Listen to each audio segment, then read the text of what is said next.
हमने 2006 में पंचायती राज संस्था का किया और 2007 में नगर निकायों के लिए क्या काम किया। और इसके लिए हमने शुरू कर दिया था कि सब के लिए महिलाएं रहेगी और 50% वो सबको लागू कर दिया गया। और अब देख लीजिए अभी इन लोगों की जो है, अब ये तो शुरू हम वहीं से 2006 से किए और एक साथ से और उसी समय सब करा दिए। अब उसके बाद तो उसकी संख्या बढ़ रही है। अब तक 4 चुनाव हो चुके हैं, कोई दिक्कत नहीं, सब तरह से बढ़ रहा है। और 2013 से पुलिस में 35% आरक्षण दिया। अभी जितना बिहार में उतना दूसरे जगह भी नहीं है। और 2006 से महिलाओं को नौकरियों में 35% आरक्षण दिया गया, सब तरह से काम किया। और उसके अलावा स्वयं सहायता समूह भी था।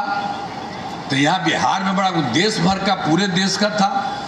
तो हम तो जब केंद्र में रहते थे, इधर उधर जाते देखते थे कि उसकी संख्या रहती थी। जब हम यहाँ आए तो हम देखने के लिए चले गए तो देखा कि उसकी संख्या बड़ा कम है। तब हम लोगों ने 2006 में ही विश्व बैंक से कर्ज लेकर राज्य में स्वयं सहायता समूह का गठन किया और उसका नाम हम लोगों ने जीविका और कह दिया जीविका दीदियाँ। ये कर दिया तो बहुत अच्छा हो गया है। अब संख्या क्या हो गई जीविका दीदियों की स्वयं सहायता समूह 1,40,00,000 हो गई। और इसके बाद शहरी क्षेत्र में भी कुछ नहीं था, तो हमने 2024 से शहरी क्षेत्रों में स्वयं सहायता समूह और जीविका दीदियों का कर दिया। तो इसकी शुरुआत हो गई है, अभी तो हाल ही में हमने शुरू किया। तो इसमें लगभग 3,85,000 जीविका दीदियाँ हैं और बहुत आगे बढ़ रहा है। तो आप समझ लीजिए कि इतना ज़्यादा सब कुछ स्वयं सहायता समूह में और दीदियों को, और हम लोगों ने तो उनको बनाया। तो स्वयं सहायता समूह की दीदियों को से तो हम कितना मिले हैं, कितना अच्छा काम किया है। अब बाद में भी उसके लिए हम लोग मदद दे रहे हैं। तो पूरे तौर पर अब पहले वाला कोई काम किया था और कभी महिला के लिए भी कोई काम नहीं किया, लड़का के लिए भी कोई काम नहीं किया। और हम लोगों ने सब के लिए पूरा का पूरा बढ़ाया है।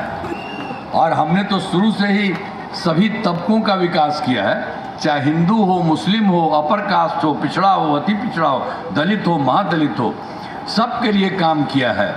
और मुस्लिम समुदाय के लिए भी हम लोगों ने कर दिया। तो वो लोग तो मांग रहा था वहाँ, उसका वो लोग नहीं किया, हम लोगों ने कर दिया। मदरसों को सरकारी मान्यता दी गई एवं उनके शिक्षकों को सरकारी शिक्षकों के बराबर वेतन दिया गया। सब काम कर दिया एक एक तरह से। और हाल में कुछ नए कदम उठाए हैं जिसमें सभी को काफ़ी फायदा हुआ है। आप सभी